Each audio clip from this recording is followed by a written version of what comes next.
জবাব চাই। আমার ঘর পড়লো কেন? আমার ঘর পড়লো কেন? প্রশাসন নীরব কেন?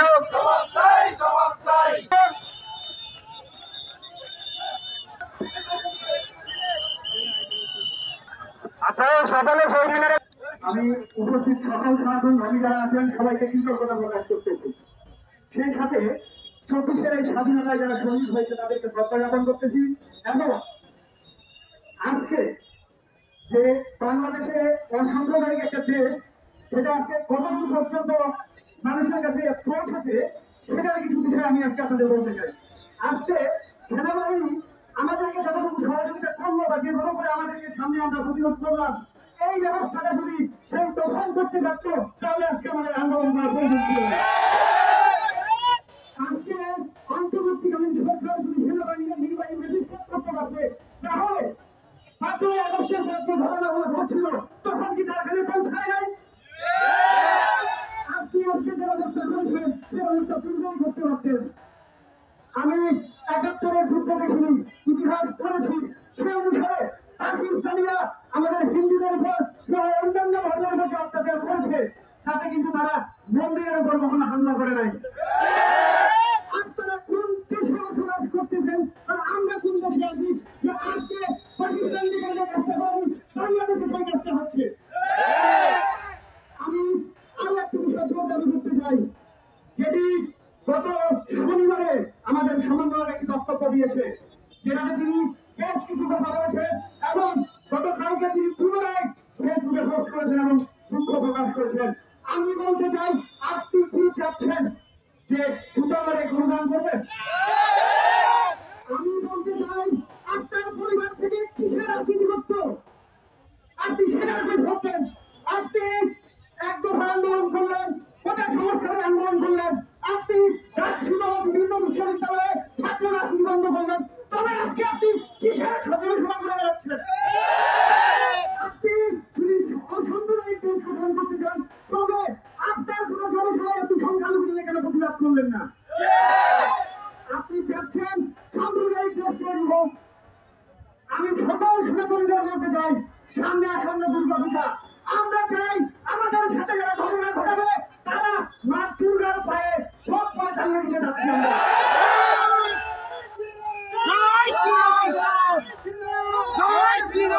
আমি সকল সেনাবাহিনীদের এটুকু বারবার অনুরোধ করতে চাই, আপনারা বলেন আমরা হিন্দুরা আওয়ামী, আমি আপনাদের মনে করে দিতে চাই, আপনারা 21-এর দুর্গা পূজা হঠাৎ খেয়াল করেন নাই। যদি আমরা আওয়ামী পন্থী হইতাম তাহলে সেই দুর্গা পূজার ঘটনায় ন্যায্য বিচার পাইতাম। আমি বলতে চাই, বাংলাদেশের হিন্দু জনসংখ্যা প্রায় 1 কোটি, অন্যান্য ধর্মের 30 লাখ, তাহলে এই সংখ্যালঘুরা কিভাবে করে একটা সরকার গঠন করতে পারে? আপনি কি বলতে চান তাহলে আপনি আওয়ামী সরকারে ভোট দেন নাই? আপনি রাজনীতি করেন নাই? আপনি বাংলাদেশের নাগরিক হিসেবে পরিচয় দেন নাই?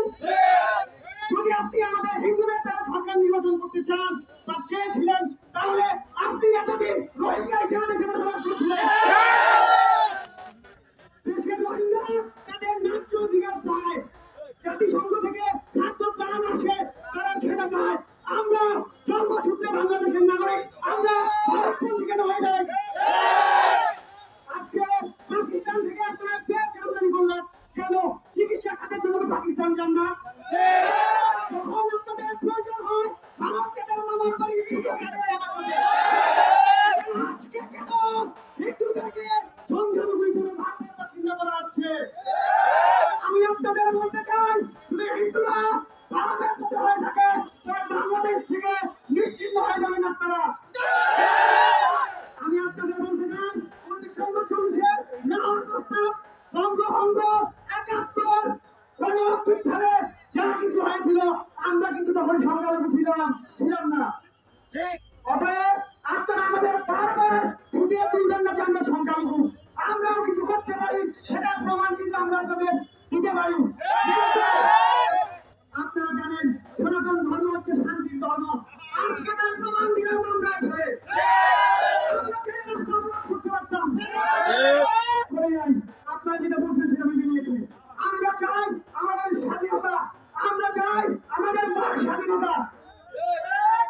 আজকে একটা ফেসবুকে পোস্ট করতে যাই আমাকে বলছি যে ভারতপন্থী। তবে এতদিন আমার সাথে সে কিসের সম্পর্ক রাখছিল যাতে করে বাংলাদেশ জুড়ে আমেরিকা দখল করে আমার সাথে সে ভারতে যেতে হবে। সেই হিসাবে সে আমার সাথে সম্পর্ক রেখেছিল। আমার মনে হয় আমি প্রশাসনের দৃষ্টি আলাদা আকর্ষণ করতেছি। আমার বাড়িতে গত 2 দিন আগে আগুন দেওয়া হয়েছিল, আপনারা তখন জানলেন। আমার বাড়িতে যখন আমি আগুন দেওয়ার জন্য ছুটে চলেছি তার সার্ভিস আমার কাছে যায় নাই। আপনি কিসের অধিকারে আজকে আমাকে আমার স্বীকার করে চাই? আমি বাংলাদেশে বসবাস করি, বাংলা আমার ভাষা, আমি বাংলায় প্রতিবাদ করতেছি। যদি সাহস থাকে বাংলাদেশ থেকে হিন্দুদের গুরুত্ব করে দেখান। আমি আজকে প্রশাসনের দৃষ্টি আকর্ষণ করে বিশেষ অনুরোধ জানাচ্ছি। হয়তোবা এর আগে আপনাদের সেই দায়িত্বভার দেওয়া হয়নি, আজকে থেকে আপনারা আগামী 60-70 বছর জন্য সে দায়িত্ব পেয়েছেন। আমরা চাই না পঞ্চগড় 71-এর সময় মুক্তাঞ্চল ছিল যেন এই 24-এ আসে মুক্তাঞ্চল থেকে সেটা জঙ্গিবাদের আখ্যা না হয়। আমি চাই আপনাদের যে দায়িত্ব দেওয়া হয়েছে আমরা যতটুকু পারবো আপনাদের তথ্য জানাবো। আপনারা আমাদের আসে স্বাধীনভাবে বেঁচে থাকার জন্য যতটুকু নিরাপত্তা দেওয়া দরকার আপনারা দিবেন। নতুবা আমি বলে যেতে চাই আজকে যে পরিমাণ আমাদের হিন্দু ভাইয়েরা এখানে এসেছে সামনের দিকে কিন্তু এর থেকে অধিক পরিমাণে হবে। সেদিন কিন্তু আমাদের থানায় রাখতে পারবেন না। আপনারা যদি আজকের মতো কোনো প্রতিবাদ করতেন তাহলে দেশে এত ভাঙচুর হতো না, সংখ্যালঘু এত নির্যাতিত হতো না, হিন্দুদের মন্দিরে কেউ হলো তাদের ধর্মীয় সম্ভাষণ দিতে পারত না। আমি বিশেষভাবে অনুরোধ জানাবো আপনারা যাতে আমাদের পাশে থাকে। ধন্যবাদ।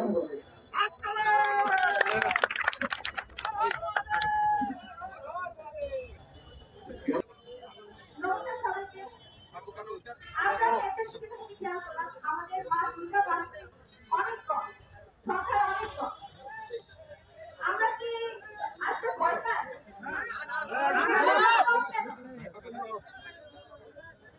অন্যান্য জেলা, তারপরে আমাদের ঢাকা, সব জেলা থেকে দেখছি পঞ্চগড়ে এসে মা দুর্গা কম। যদি হচ্ছে আমাদের মা দুর্গা সংখ্যা কমে যায় তাহলে কি আমরা পারবো? আমাদের কি সংখ্যা বাড়াতে হবে না? তাহলে নেক্সট টাইম কি আন্দোলনে আমরা পারবো? আচ্ছা ঠিক আছে। আচ্ছা আমাদের এখানে সবাই একসাথে হওয়া কিসের জন্য? আর তখন দাবির জন্য। আমরা কি সবাই জানি সেটা? আমরা কি সবাই একমত? আমরা কেন তখন দাবি নিয়ে আসছি? আমাদের অধিকারের জন্য নয় কি? আমরা পথে থাকলে কাল কিসের জন্য থাকবো? আমাদের অধিকার আদায় করবো। আমরা কি আর ভারত যাবো? আমরা কেউ ভারত যাবো না। আমরা সবাই আমাদের নিজস্ব জায়গা থেকে আমরা আন্দোলন করে হলেও আমরা যুদ্ধ করে হলেও টিকে থাকবো। টিকে থাকবো কিনা? আপনারা সবাই এক থাকবেন। আমরা ঢাকা থেকে আসছি 3 জন, তার মধ্যে আসছি আগামী। কেন আসছি? আপনাদের জন্য আসছি। কিসের জন্য আসছি? আপনাদের অধিকারের জন্য আসছি, আমাদের ধর্মের জন্য আসছি। কি ঠিক কিনা? আমরা সবাই এক হবো, একসাথে লড়াই করবো এবং একসাথে আমাদের দাবিগুলো মেনে চলবো। এটাই আমার কথা, বলার নাই। ধন্যবাদ।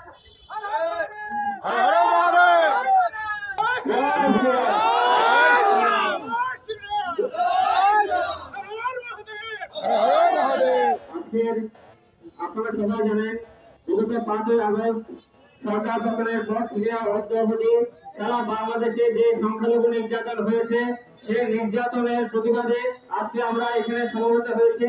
আজকে শুধু পঞ্চগড় নয়, সারা বাংলাদেশের সনাতনী জনগণ আজ 8 দফা দাবি। আজকে সনাতনী জনগণের কোন একক সংগঠনের দাবি নয়, আজকে প্রতিটি সনাতনের আজকে প্রাণের দাবিতে পরিণত হয়েছে।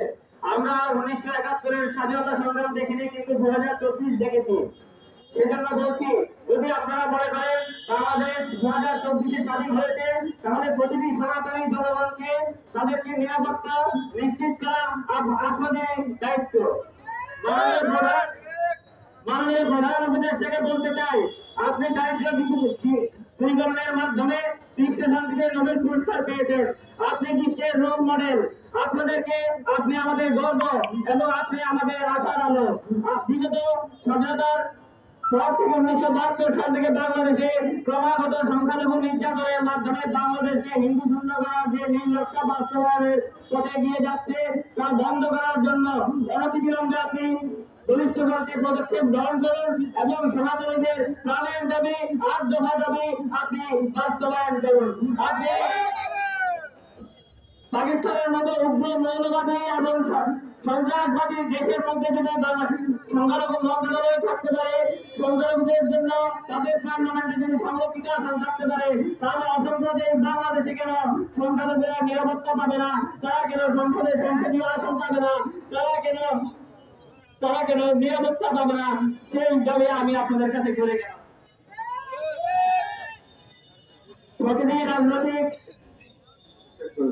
প্রতিটি রাজনৈতিক সরকারের আমলে বাংলাদেশে হিন্দুদের উপর যে নির্যাতন হয়েছে তার দ্রুত বিচার ট্রাইব্যুনাল গঠনের মাধ্যমে তার সুষ্ঠু এবং নিরপেক্ষ বিচার আপনি করবেন, সেই আশা আমরা এখনো আপনার উপর রাখতে চাই। পরিশেষে সকল সনাতনী ভাই বোনদেরকে বলতে চাই, আজকে আমরা এখানে এসেছি আপনাদের জন্য। সেজন্য আপনাদের উদ্দেশ্যে একটু বলতে চাই, যারা নির্যাতনের মধ্যে ভয়ের কারণে রুখে দাঁড়াতে পারছেন না, তারা অন্তত কথা বলুন, না বলতে পারলে অন্তত লিখুন। যদি তারাও করতে না পারেন, তাহলে যারা আপনার জন্য আজকে আমাদের এই ভাই বোনরা রাজপথে নেমেছে, তাদের আন্দোলনের জন্য তাদের পাশে থাকেন, তাদের মনোবল কমাবেন না, তাদের মনোবল আপনারা বৃদ্ধি করুন, কারণ তারা আপনার আমার জন্য লড়াই করছে। আমি বক্তব্য দীর্ঘায়িত করবো না, রিঙ্কিদের একটি মন্ত্রে দিয়ে আমি আপনাদের এই বক্তব্য শেষ করছি। রিঙ্কিদের জোরবান করেছে, তোমরা সমাবেত হও, তোমাদের লক্ষ্য সিদ্ধান্ত একো, অন্তঃকরণ অনুভূতি অনুরাগ একো, মন চিন্তা একো, এবং এইভাবেই তোমরা পরস্পরের উন্নতি এবং শান্তি স্থাপন করো। জয় জয়।